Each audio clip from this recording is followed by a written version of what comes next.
তো আমি আর আমার বর বেরিয়ে পড়লাম কুলপুকুরের উদ্দেশ্যে রওনা দেওয়ার জন্য। তো ওখানে বৈশাখ মাসে প্রতি বছরই মেলা হয়, তো সেই উদ্দেশ্যেই যাওয়া হচ্ছে। তো চলো তোমাদের সাথে ওখানে গিয়ে একবারে দেখা হচ্ছে। তো এই যে আস্তে না আস্তেই খেলা শুরু করে দিলাম, রিং খেলা। তো এই যে রিংগুলো এই সাবানের মধ্যে মারতে হবে, তাহলেই সাবানগুলো পাবো, না হলে পাবো না। তো চলো আমি 2-3টে ট্রাই করলাম, ট্রাই করার পরে দেখলাম যে পারছি না। তারপর তোমাদের দাদাভাইকে বললাম যে খেলতে, যে তুমি ট্রাই করে দেখো হয় নাকি। তো শেষমেশ ওরও হলো না, আর কি করা যাবে।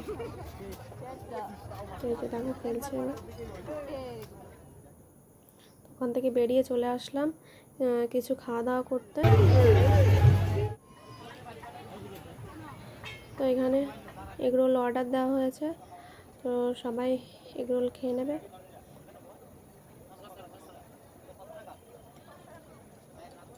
তো এগরোল চলে এসছে, তো ওরা সবাই এগরোল খেয়ে নিই। তো আমি এগরোলটা খাই না, তো চলো। তো এগরোল খাই না বলে চলে আসলাম ফুচকা খেতে। তো আমি আর তোমার দাদাভাই ফুচকা খেয়ে নেব। খেয়ে নেওয়ার পরে তো এবার চলে যাব মেলাটা ঘুরতে পুরো। তো এই যে চলে এসেছি কিছু কেনাকাটা করতে। তো এটা বাচ্চাদের খেলনা, এটা নিয়ে আমি একটুখানি বদমাশি করছিলাম।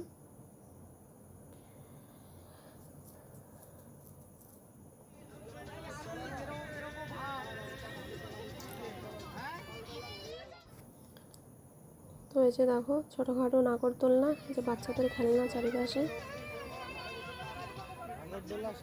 আর এখানে আমরা দেখে নিচ্ছি, দাদা একটা বাচ্চার জন্য খেলনা দেখছে, ও আর কি দেবে। তো এই যে